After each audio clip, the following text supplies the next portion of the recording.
The Miller family lived under a shadow, a dark, unspoken terror. It clung to them, like a shroud. This was no ordinary misfortune, this was a curse, a bloodline tainted by death itself. Generations had whispered tales of narrow escapes and horrific, inexplicable ends. They knew deep down that something unnatural hunted their lineage. The air in their homes often felt cold, too cold, as if a spectral presence always lingered, waiting, watching, planning its next gruesome move. The family tried to live normally, but normal was a luxury they could not afford. Riley Miller felt it most keenly. She was young, vibrant, but haunted. Haunted by a legacy she never asked for. Her grandmother Esther had a story. A chilling story.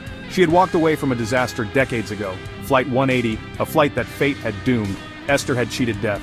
Or so she thought. Now Riley carried the weight. The fear was a constant companion, a knot in her stomach, a whisper in the back of her mind. She saw things. Flickers of a terrible future. Omens of impending doom. She tried to ignore them, but they grew stronger, louder.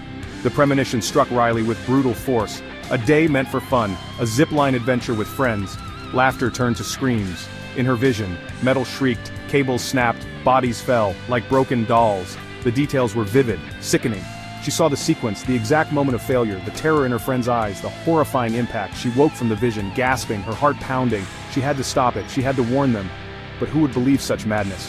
The sun shone brightly, mocking her internal storm. She tried, she screamed, pleaded. Her friends saw only panic, not prophecy.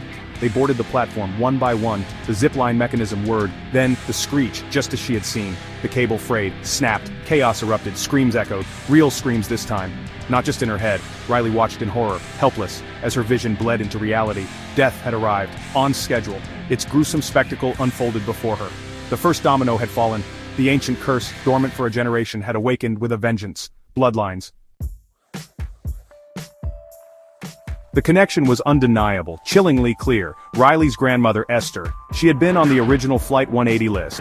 Decades ago, she had experienced a premonition, just like Riley. She had saved a few, but death was patient. It was an artist of retribution. Esther had lived a long life, or so it seemed, but her escape was merely a deferment, not a victory. Death had simply skipped her children, a cruel twist, a calculated pause in its relentless pursuit. Now it had come for the next generation, Riley and her peers, the grandchildren. The Flight 180 incident was legend, a dark footnote in aviation history. Few knew the truth, the terrifying reality of death's design. Alex Browning, Clear Rivers, their names were echoes, ghosts from a past that refused to stay buried. They had tried to cheat the system, they had learned the rules. Death always had a list, and it always finished what it started. The survivors of the zipline disaster were now on that list, a new list, crafted with cold precision. Their names were ticked off, one by one, in ways that defied logic but screamed of malevolent intent. The first death after the zipline was grotesque, unforgettable. Young Mark, who had scoffed at Riley's warning. He thought he was invincible. Death thought otherwise. He worked at a car wash, a place of mundane routine, until Death redesigned it. A rogue high-pressure hose, a faulty electrical panel, water and electricity, a deadly combination. The hose whipped around like a venomous snake. It pinned him.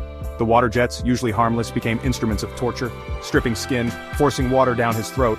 Then, the spark, a horrific sizzling end. No escape, no chance. Riley and her sister Lena felt the icy grip tighten. They knew this was no accident. This was a pattern, a signature. The signature of an unseen killer. They remembered Esther's hushed warnings, her haunted eyes. They had dismissed them as ramblings, the fears of an old woman. Now, they understood.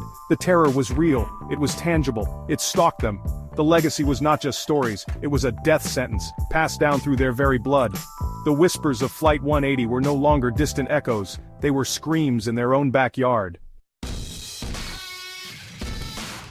The deaths continued, each one more elaborate, more horrific than the last.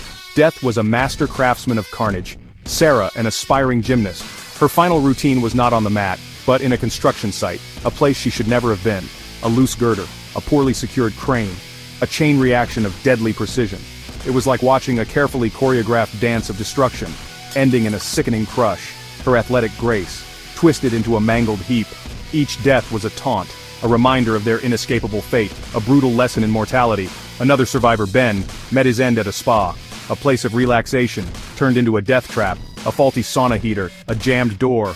Steam filled the room, scalding, suffocating. He clawed at the door, his screams muffled, his skin blistered, cooked alive. It was a slow, agonizing demise. Death savored these moments, it was clear, it enjoyed the artistry, the irony, taking them in places of comfort, turning everyday objects into weapons of unimaginable horror. The blueprint was crimson, written in the blood of its victims. Each death, a step closer to Riley. Riley and Lena frantically searched for answers. They delved into their grandmother's past, her journals, her cryptic notes about Flight 180. They researched the other victims, the patterns, the omens. They learned about death's design, how it used the environment, how it manipulated chance, how it corrected the path for those who strayed from their fated end. They discovered the concept of intervention. Could they save others? Could they disrupt the order? Or would that only make death angrier, more creative in its retribution? The burden was immense.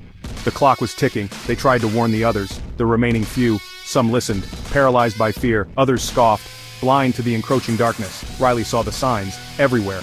A loose wire, a teetering shelf, a strange noise. The world became a minefield of potential disasters.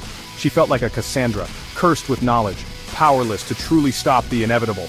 They tried to stay together, safety in numbers, but death was clever. It isolated its prey. It picked them off, one by one. Their attempts to break the cycle seemed futile, like moths drawn to a horrifying flame. Time was running out. Riley knew she was next, or Lena.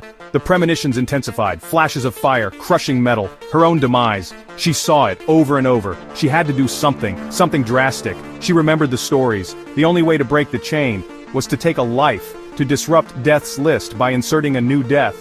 But who could do such a thing? Could she? The thought was monstrous. But the alternative was a certainty, a gruesome, preordained end. She looked at Lena, her beloved sister. The sacrifice had to be hers. In a desperate, last-ditch effort, Riley orchestrated her own near-death experience. She planned it meticulously, based on her visions, a controlled demolition, a way to trick death, to make it believe she had died, according to its design. She put herself in the path of a collapsing structure, an old abandoned building. The timing had to be perfect. Lena watched, horrified, unable to intervene. The building crumbled, dust and debris filled the air.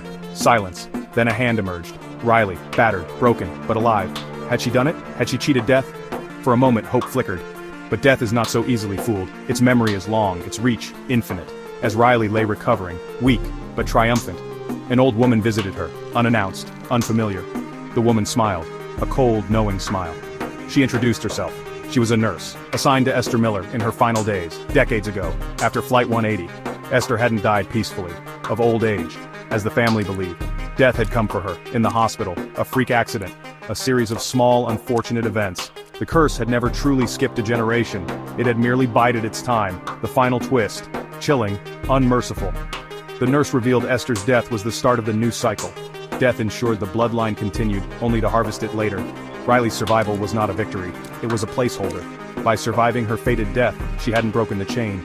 She had merely passed the immediate threat, perhaps to Lena, or perhaps as the nurse's smile widened, revealing eyes that mirrored the abyss, the curse was now set for Riley's own future children. The bloodline remained death's domain, unfinished business, forever. The legacy of fear would endure. The chain was and always would be unbreakable.